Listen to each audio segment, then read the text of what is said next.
Hello students, मैं पवन जहांगीर। आज हम इस वीडियो में पढ़ेंगे निखिलम विधि, ऊर्ध्व तिर्यक और परावर्त्य योजित से मल्टीप्लाई करना और डिवाइड करना।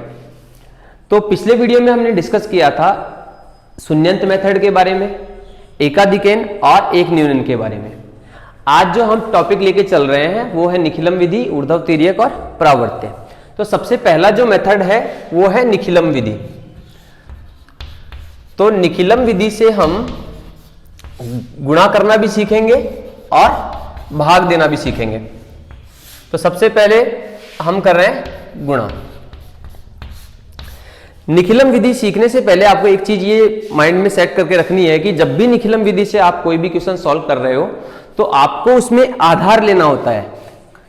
आधार, अब जब आप उसको डिवाइड में यूज करोगे तो भी आपको आधार लेना है, और जब आप मल्टीप्लाई कर रहे हो, गुणा कर रहे हो, तब भी आपको आधार काम में लेना है। जैसे हम एक एग्जांपल ले रहे हैं 53 मल्टीप्लाई 54। ये हमारे पास कोई दो नंबर है और हमें इन्हें मल्टीप्लाई करना है। तो मल्टीप्लाई करना है और मेथड कौन सा यूज में लेना है? निखिलम विधि। तो निखिलम विधि में हमने जैसे आपको पहले बताया कि हमें क्या लेना है, इसमें आधार। तो अब ये आधार क्या होता है, पहले हम ये समझेंगे आधार क्या होता है। आधार का मतलब हमें इस नंबर के नियरेस्ट में लेना है, या तो इसके नजदीक में क्या आता है 10, 100, 10, 100, 1000, इस फॉर्म में इसमें इनमें से कौन सा नजदीक में आता है, इनमें से हमें आधार लेना होता है। या तो आप 10 ले सकते हो, फिर 100, 1000, जो इसके नजदीक में आता है वो इसका आधार होगा। अब आप देखोगे कि इसमें 10 या 100 दोनों ही क्या है इसके नजदीक, तो आप 10 भी ले सकते हो और 100 भी ले सकते हो। तो यहां पर अब हम आधार ले रहे हैं 10, हम 10 आधार लेके इसको सॉल्व कर रहे हैं। तो यहां पर आधार क्या हो गया 10। अब इसमें आधार लेने के बाद में ऐसे क्वेश्चंस में हमें कभी कभी उपाधार की भी जरूरत पड़ती है। अब ये उपाधार क्या होता है और उपाधार की जरूरत हमें क्यों पड़ती है? आधार हमने लिया 10, 10 लिया हमने आधार। अब आधार 10 लेने के बाद में हम देखेंगे क्या 10 लेने के बाद में भी हम इसके बिल्कुल नजदीक पहुंच चुके हैं? तो हम देखेंगे कि 10 लेने के बाद में भी हम नजदीक नहीं पहुंच पाए, क्योंकि संख्या कितनी है 53 और 54। तो इनमें हमें देखना है 53 और 54 में कि 10 नजदीक में अभी भी हम नहीं आए, क्योंकि 10 क्या है कि अभी भी इनसे 40 का डिफरेंस है, 40 42 का जो भी डिफरेंस है। तो हमें क्या लेना पड़ेगा? उपाधार। अब उपाधार क्या होता है कि इसके नजदीक अब कौन सा नंबर है जो इसके नजदीक आ रहा है? 53 और 54 के बीच में कौन सा नजदीक आ रहा है? तो आप देखोगे कि 50 ऐसी संख्या है जो इन दोनों के ही क्या है नजदीक है। तो इसका उपाधार क्या होगा 50। ये हो गया इसका उपाधार। अब आपको पता लग गया होगा उपाधार की हमें जरूरत क्यों पड़ती है। तो उपाधार की जरूरत हमें इसलिए पड़ती है कि जब हम आधार ले रहे हैं 10 से 100, 1000 इस वाले फॉर्म में जब हम ले रहे हैं आधार, और आधार लेने के बाद में जब हम इसके नजदीक नहीं पहुंच पा रहे हैं इस नंबर के, तो हमें उपाधार की जरूरत पड़ती है।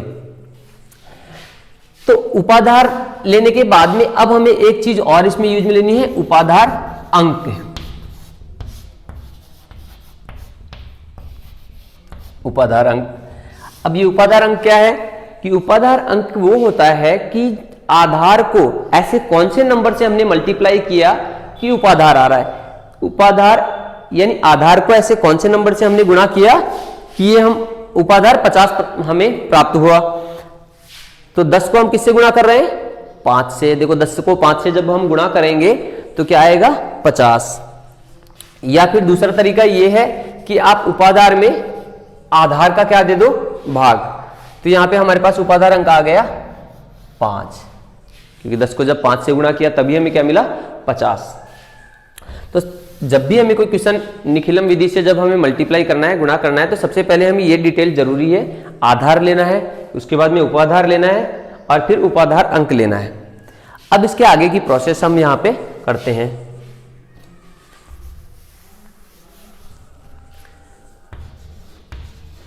ये है 53 और ये 54। तो इन दोनों को हमें गुणा करना है। तो सबसे पहले तो हमें इन दोनों नंबर्स को ऊपर नीचे ऐसे लिख लेना है। ऊपर नीचे लिखने के बाद अब हमें देखना है कि 53 जो है ये इसके उपाधार से कितना ज्यादा है या कितना कम है। अब यहां पे हम उपाधार से इसलिए देख रहे हैं क्योंकि हमने यहां पे उपाधार लिया है। अगर उपाधार हमने यूज नहीं लिया होता तो हम देखते आधार से कितना अंतर है, लेकिन यहां पे हमने क्या यूज में लिया है, उपाधार। तो जो उपाधार और इस नंबर के बीच में जो अंतर होगा वो क्या होगा, विचलन। तो यहां पर 53 और 50 के बीच में कितने का अंतर है, 3 का। और वो 3 का अंतर कैसे है, ज्यादा है तो प्लस में आएगा, +3। देखो 53 50 से क्या है, 3 ज्यादा है तो हम क्या लिखेंगे, +3।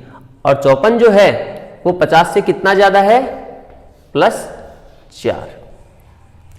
तो पहले हमें नंबर्स को ऊपर नीचे लिखना है, उसके बाद में हमें उसके विचलन लिखने हैं।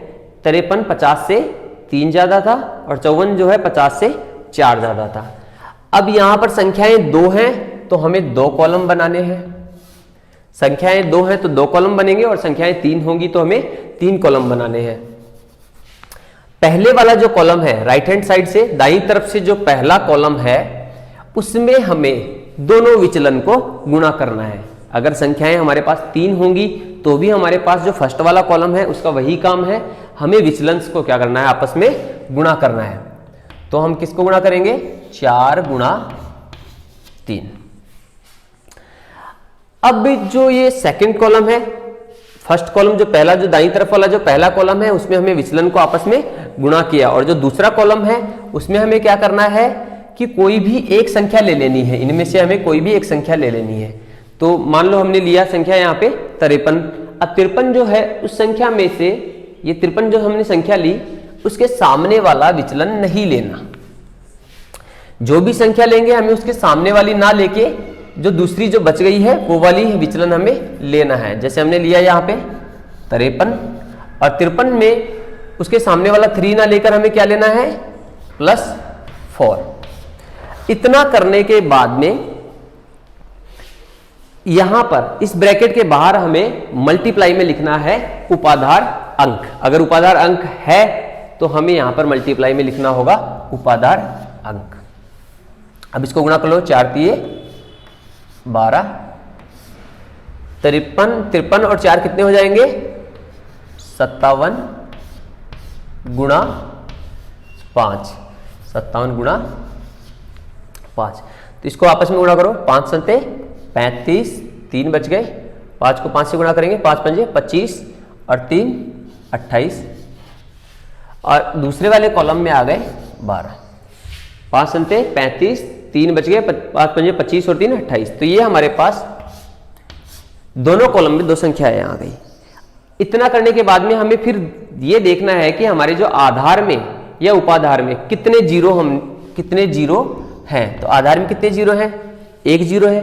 तो हमें इस कॉलम में, हमें सभी कॉलम में, लास्ट वाले कॉलम को छोड़ के सभी कॉलम में हमें 1-1 डिजिट रखनी है। यानी यहां पे हमें क्या रखना है, ओनली 2 रखना है। यहां पर ये 1 कहां चला जाएगा, नेक्स्ट वाले कॉलम में। 1 कहां चला जाएगा, नेक्स्ट वाले कॉलम में। तो क्या आ गया, 285 में 1 ऐड करेंगे कितना हो जाएगा, 286। तो उसको हम यहां लिख देते हैं 2862। ये हो गया इसका आंसर। तो ये हमने किससे किया, निखिलम मेथड से। तो आपको समझ में आ गया होगा निखिलम विधि से हमें क्या करना होता है। निखिलम विधि से हमें सबसे पहले आधार लेना है, और अगर उपाधार की हमें जरूरत पड़ रही है तो उपाधार भी लेना है। उसके बाद में दोनों संख्याओं को ऊपर नीचे लिखना है। हर संख्या के सामने उसका क्या होगा, विचलन। जितनी संख्या होंगी उतने हमें कॉलम बनाने हैं। दाईं तरफ से जो पहला कॉलम है उसमें हमें दोनों विचलन को क्या करना है, गुणा। और जो सेकंड वाला जो कॉलम है उसमें हमें एक संख्या लेनी है, उसके सामने वाली विचलन ना लेके दूसरे वाली संख्या के सामने वाला विचलन लेना है। तो इस प्रकार हमने 2 संख्याओं का गुणा सीखा है निखिलम विधि से। अब हम सीखेंगे 3 संख्याओं का गुणा। जैसे हमने लिखा 97,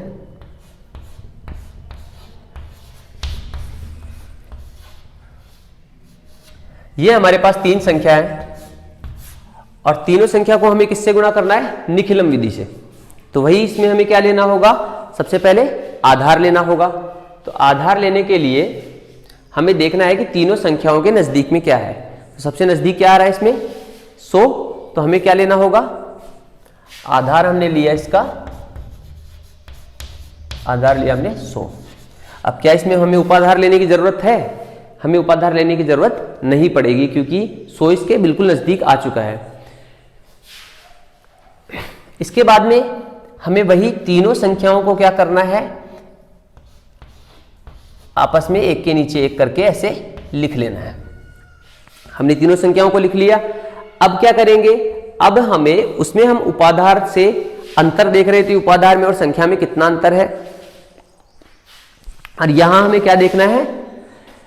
आधार और इस संख्या में कितना अंतर है। तो 100 में और 97 में कितना अंतर है? देखो कम है, तो हम लिखेंगे -0.3। कम है इसलिए माइनस में लिखना है, और जो ज्यादा है उसको प्लस में लिखना है, +0.2। 103 क्या है? 3 ज्यादा है इसलिए +3। जो ज्यादा है उसको प्लस में लिखना है, और जो कम है उसको हमें माइनस में लिखना है। अब यहां पर संख्याएं 3 है, तो हमें कितने कॉलम बनाने हैं? 3 कॉलम बनाने हैं।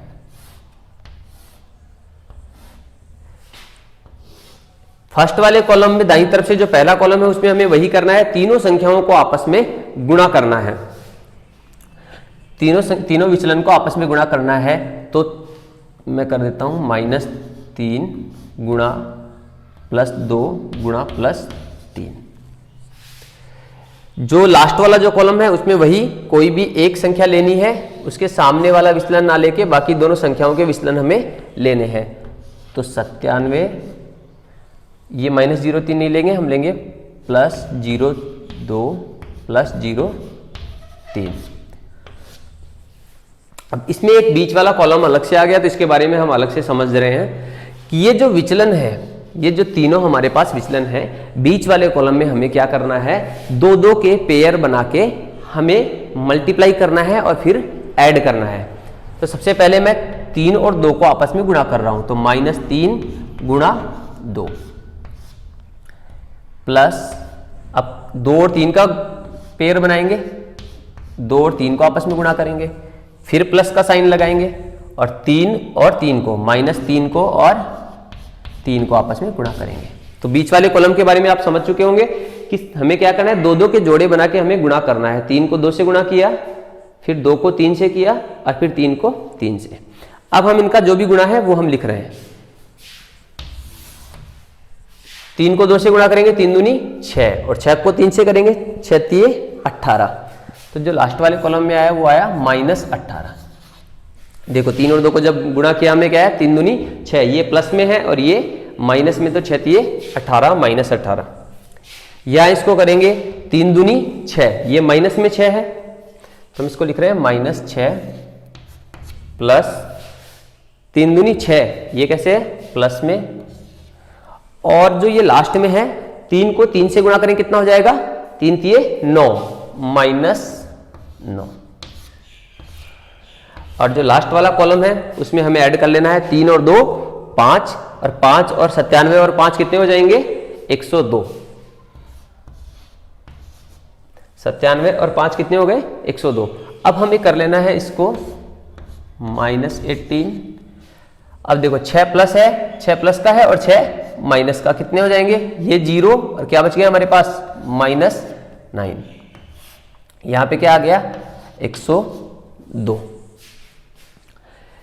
अब हमें क्या करना है? यहां पे तीनों कॉलम हमारे पास आ गए हैं। अब सबसे पहले हमें ये देखना है कि तीनों कॉलम में जो संख्याएं हैं वो पॉजिटिव नहीं आ रही है, प्लस में नहीं आ रही है। यहां पे जो 2 संख्याएं हैं वो माइनस में आ गई।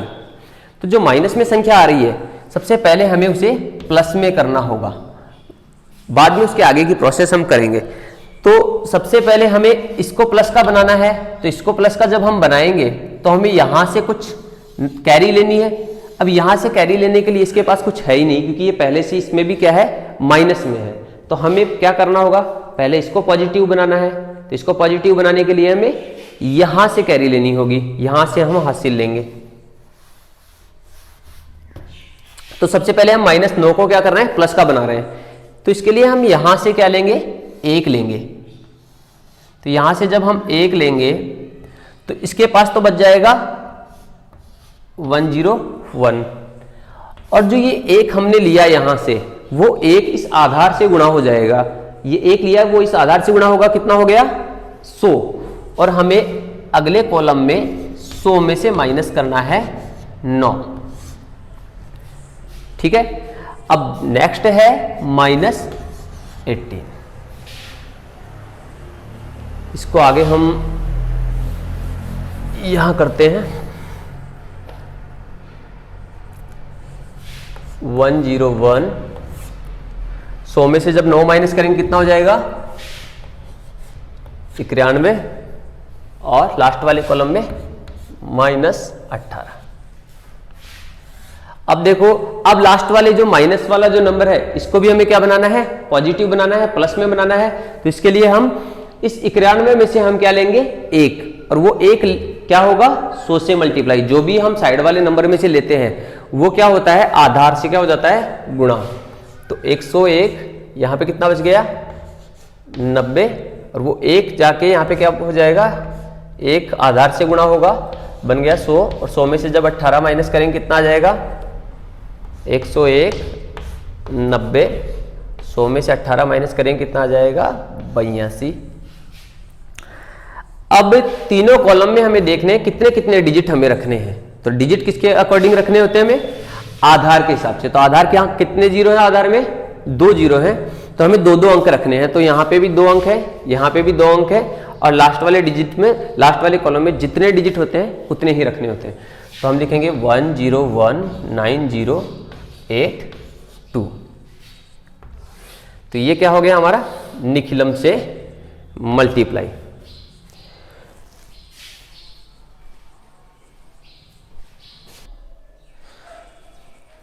तो हमने अभी निखिलम से गुणा करना सीख लिया है। हमने निखिलम से 2 संख्याओं का भी गुणा करना सीखा है और 3 संख्याओं का भी। अब आपको मैं कुछ क्वेश्चंस दे रहा हूं, उन क्वेश्चंस को आपको निखिलम विधि से गुणा करना है।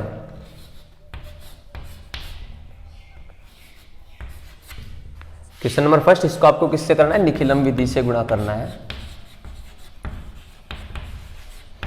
निखिलम विधि से गुणा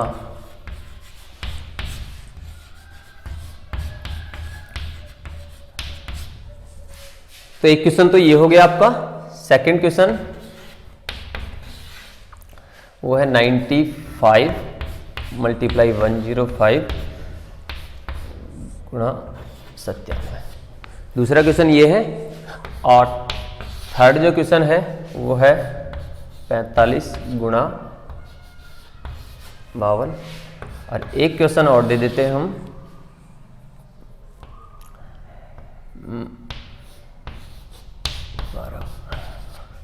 इन चारों क्वेश्चंस को आपको निखिलम विधि से गुणा करना है, और आपको जो भी इसका आंसर है वो कमेंट में आपको डालना है।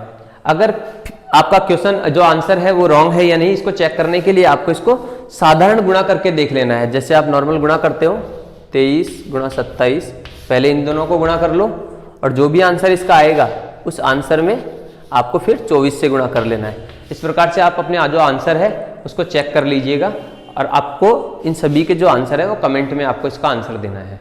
Thank you.